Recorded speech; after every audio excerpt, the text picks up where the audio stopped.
over in eastern Libya, the death toll from the devastating flooding has risen to over 11,000. The rival governments are seeking cooperation for humanitarian relief as help is pouring in from the international community. Our Choi Soo-hyung has the latest. The death toll from floods in the Libyan city of Derna has soared to 11,300. That's according to the Libyan Red Crescent on Thursday. Rescue efforts are ongoing following the catastrophic dam collapse on September 10th following heavy rain. The number of confirmed deaths is increasing rapidly, and the final death toll could potentially reach up to 20,000 people.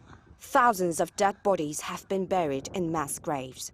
Scientists say the latest extreme weather event, Storm Daniel, the Mediterranean storm that poured torrential rain on the Libyan coast, shows some of the hallmarks of climate change.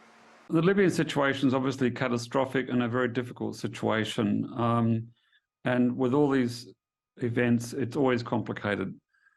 The ultimate trigger for it is an extreme storm in the Mediterranean that many are linking to global warming.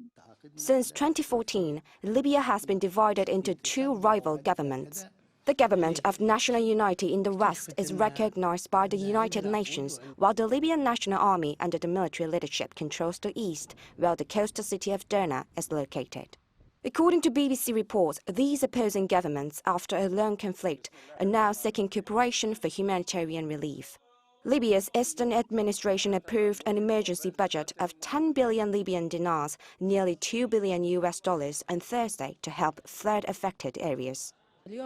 Today we met regarding the emergency budget for the purpose of voting on it and for the purpose of determining the mechanisms for its distribution and to ensure that the budget will achieve what is required of it or will achieve the purpose of its allocation, which is to help the population rebuild and repair roads and bridges.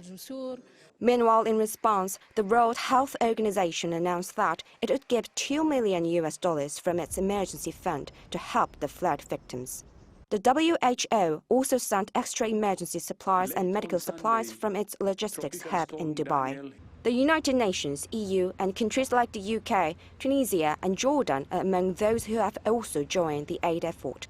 Derna, a small city of around 125,000 people, might have lost 1 in 6 residents if the estimated disaster numbers are accurate.